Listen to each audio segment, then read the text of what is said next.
Okay, so a bit of a Spider-Man 4 update for you guys. This comes from MCU News and Updates on Twitter. Pretty reliable source lately, and they're saying that Sony will possibly be pushing for Marvel Studios to release Spider-Man 4 on July 25th, 2025.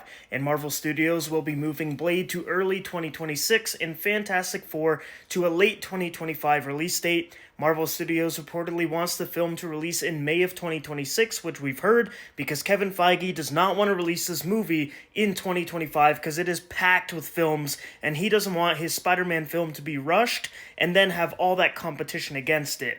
And Sony doesn't care because Sony is losing a ton of money on their Spider-Man spin-off universe movies, and their shareholders are basically saying, we want money, and what makes money? Well, Tom Holland's Spider-Man. So that's why they're pushing for this movie to come out next year, which is absolutely insane. There is no way Kevin Feige is going to be able to do that.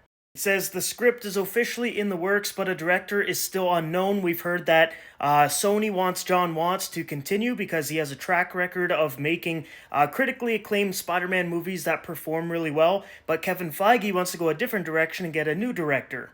It also says Sony is currently winning the argument with Marvel Studios about the release date. However, Sony will come to an agreement about making the film street level, because we know Kevin Feige, Tom Holland, Marvel Studios wants it to be a street level Spidey film, which I think most of the fans want as well, but Sony wants it to be a big multiverse movie, bring back Tobey and Andrew, and just connect it to the multiverse, essentially. Now, I think there's probably going to have to be a compromise here. I think if Sony wants this movie to come out in 2025, the only way you're going to be doing that is if it's a street-level film, because if it is a big multiverse movie, that movie's going to be bigger, it's going to have a bigger budget, you're going to have a lot more CGI in there, you're going to have bigger contracts because you're going to get Tobey and Andrew to come back. Like, it is just not feasible for this movie to come out in 2025. I think if Sony wants to go the route they want to go with the whole multiverse thing, but if Marvel Studios and Kevin Feige makes it a street level film, then I think, yeah, you could probably release that movie in 2025. But I still find it hilarious that Sony is trying to make these demands over at Marvel Studios, because Kevin Feige's probably looking at them like, y'all are desperate right now. You just want money, and you want me to be overworked to pump out this movie at a time you want because your movies aren't performing well.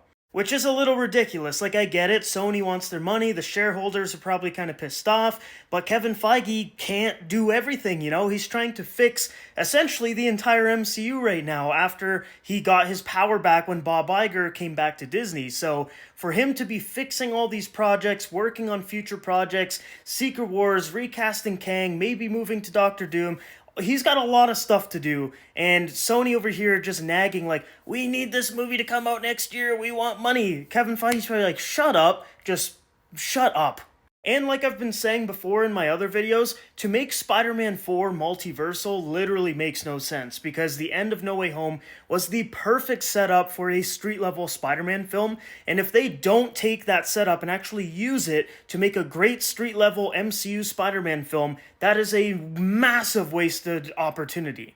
And don't get me wrong, like, I love Tobey Maguire, Andrew Garfield, and I would love to see them back, but Spider-Man 4 is not the movie to do that. Sony needs to realize, like, you can build up to another big Spider-Verse movie. You can't just have every single MCU Spider-Man movie just be a big team-up Spidey film, because then it just kind of ruins the magic.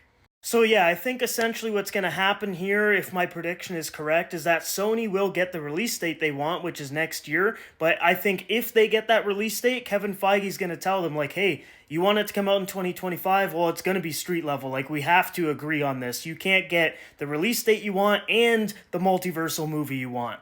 Anyways, let me know what you guys think about this whole situation. Would you rather Spider-Man 4 be multiversal or just a street level film? And do you think Sony is going to get what they want and have this movie released in 2025?